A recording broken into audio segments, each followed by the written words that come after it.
Atin ngayong tutunghayan ang kwento ni Nanay Antonia. Siya ay isang ina na araw-araw na nagtitinda ng balut sa gilid ng kalsada. Sa gitna ng pawis at mga pagod, hindi kailanman napawi ang kanilang pag-asa. Sa bawat hakbang, sa bawat padyak ng kanilang paa, dala nila ang lakas ng isang magulang na handang magsakripisyo para sa kinabukasan ng kanilang pamilya. Ito ang kwentong Padyak ng Pag-asa. Sa araw-araw, minsan para akong nanghihina, ganun. Araw-araw palengke, tapos pagdating ko, hugas, magagatong. Anong oras po kayo nagising sa umaga? Mga alas 4 pagising na ako niyan kasi ang mga apo ko, papasok. Ako na gawa. Okay lang po dito na mausap. Paano ang inyong ika? Sinusumpong ho kayo kapag Hindi naman, sanay na ho. sanay na siguro. Pag nakamas naman kasi ako, parang hindi ako makahinga. Oo. Ang bahay yung tinitirhan nyo ngayon, inuupahan nyo ba?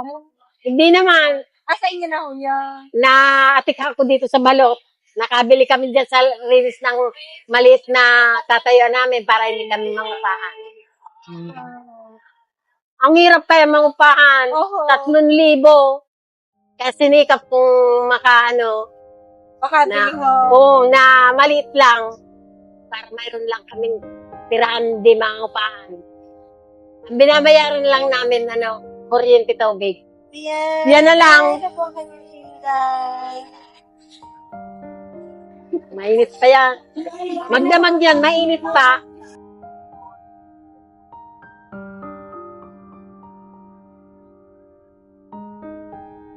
Sinamahan namin si Nanay Antonia patungo sa kanilang tahanan. Gamit ang kanilang bisikleta, ramdam namin ang bawat padyak ni tatay dahil sa ilang minuto patungo sa kanilang tahanan.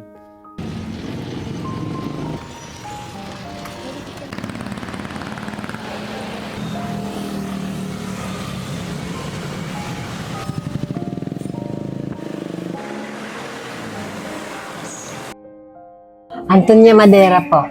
Tatay, kayo po. Benjamin Ilan Verso. taon na po kayo? Ikaw? 69. Kayo po na. 68. Yun nga na yun, araw-araw ang gawa namin. Magtinda ng balot. Kahit walang palya. Tuloy-tuloy lang. Hanggang sa... Dahil wala naman kami ibang inaasahang pagkukunan kaya kami tsatsaga kahit linggo, lunes. Yung pang minsan yun, niyayabangan kami ng mga ibang driver, mga tricycle, motor, Naligaw. gayon lang. Sinisigawan kami na minsan. Siyempre mabagal. Magtabi daw. Minsan mayabat kami wala sa linya, ay kami sinasalubong. Sinisigawa. Kami siyempre naman nananabilang kami. Huwag na kami pumunta sa kabila. Kung kami magpapatawid-tawid pa, lalo nang mahirap. May... Sa araw-araw po, magkano po ang inyong kinikita?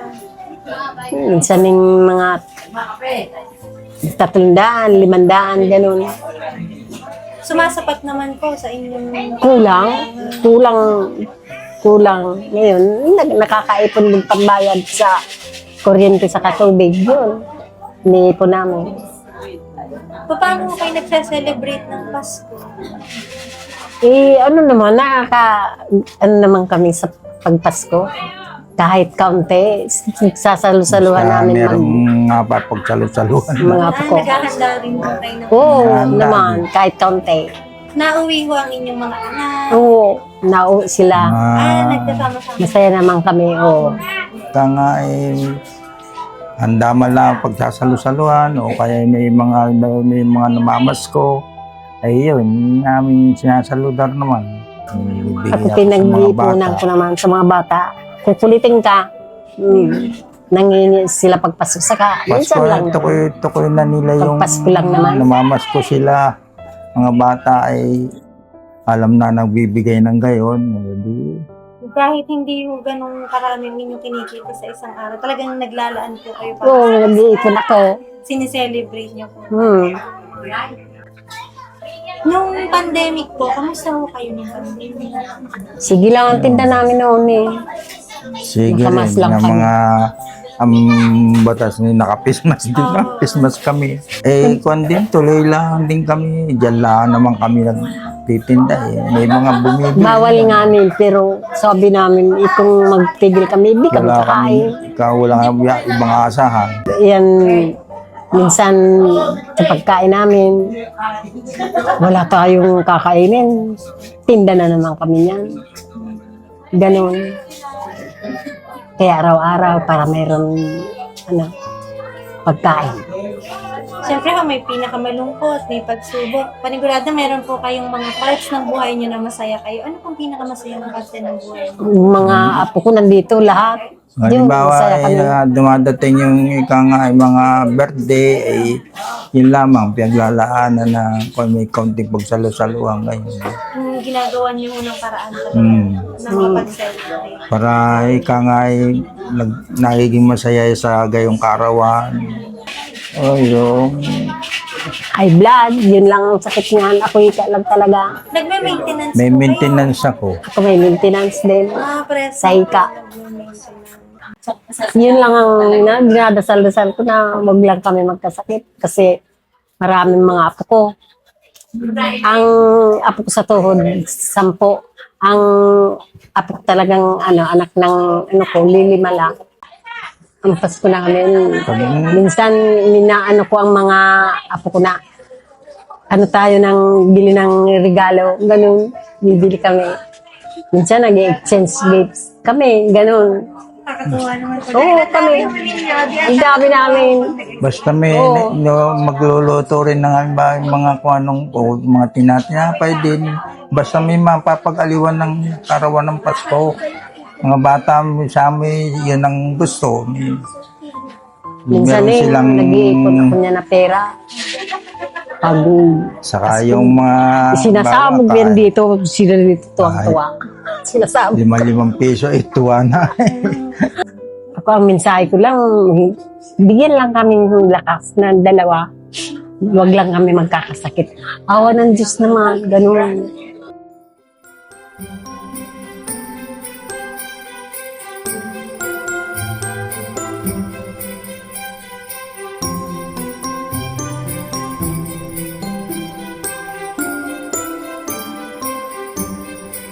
Kami sa Malbar. So, ba tayo nandito? Pupuntahan natin si Nanay Antonia. Sino nga ba si Nanay Si Antonia? Nanay Antonia is a balut vendor. So ngayon, magbibigay kami ngayon ng konting Papasko. papasko para sa kanya para naman mapasaya natin siya ngayong darating na Pasko. O, di ba? Yeah. So, samahan nyo kami. Tara! Let's Let's go! Dadalhin natin to kay Nanay Antonia. Ito tayo dadalhin natin. So, surprise natin siya.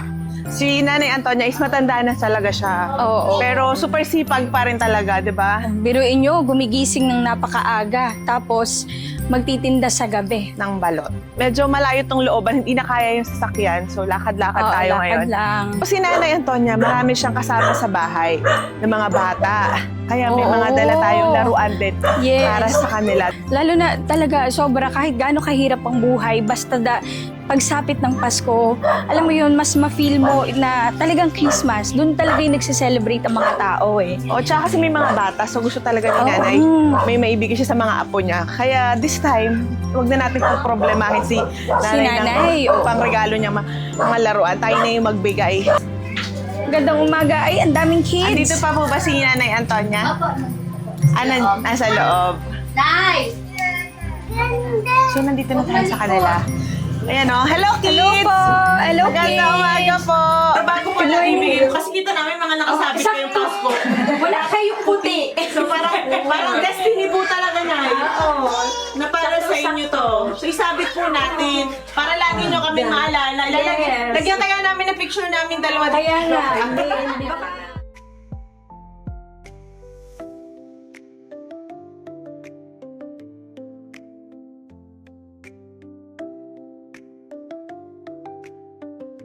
Ayan kasama ba ito? Inyo ba to, Nay? Inyo lang. Ito, Nay. Sino na? Kayo dahil nagka-drive?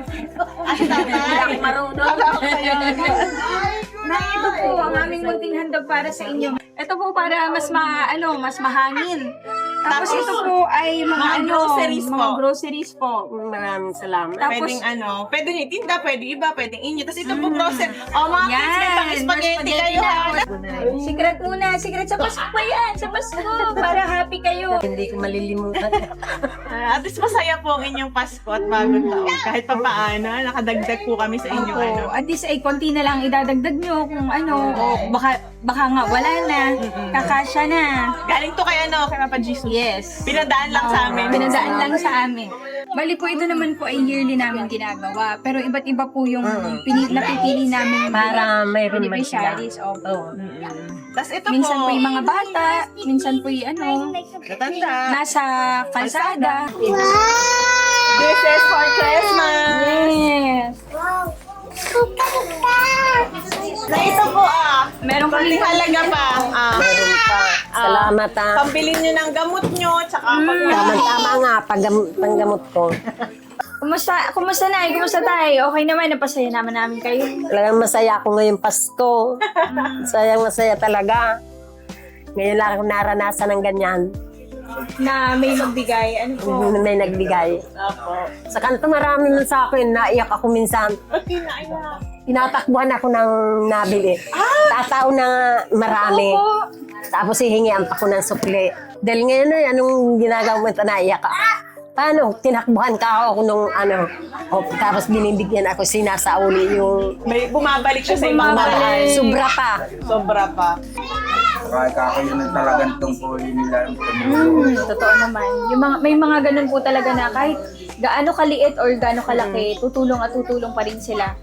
Kahit kanino, kahit saan, kahit kailan. Marami pa sa kanto na tulong sa akin. At least po, Marami. diba, nakikita nila kayo na Nandadaya na yan. basta Sobra-sobra. mahalaga na Kayo, tuloy-tuloy ang trabaho, na malinis, yun lang. marangal. Ay, mabuti oo. ang Oo, kalooban. babalik at babalik sa inyo yun.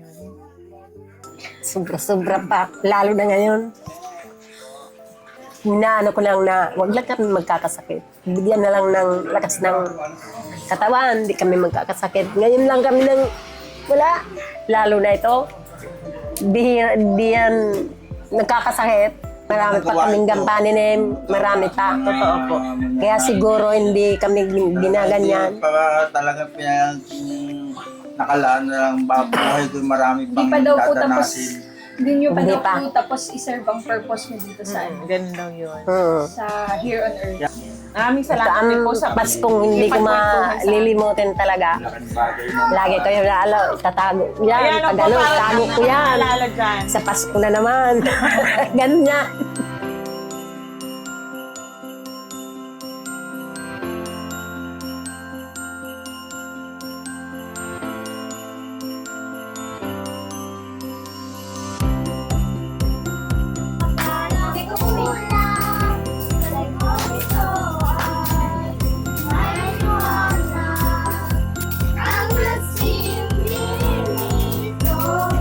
Munting magkakakulang ang Pasko. Yay! Ba't ka Bakit umiiyak? ka umiiyak? Masaya lang po. Tears of joy.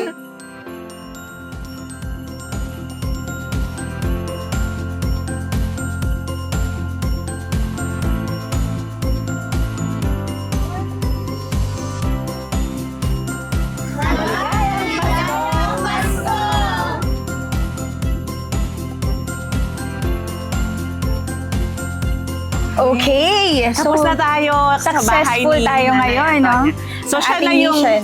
last ngayon bago matapos ang taon na to. Yes. So, we're very happy na nakapag-share tayo sa tatlong pamilya ngayong December and praying talagang- na matuloy-tuloy namin itong gawin. Oo, sana Oo. talaga. So, sana i-bless with pa God's kami ni, grace talaga na ni Lord.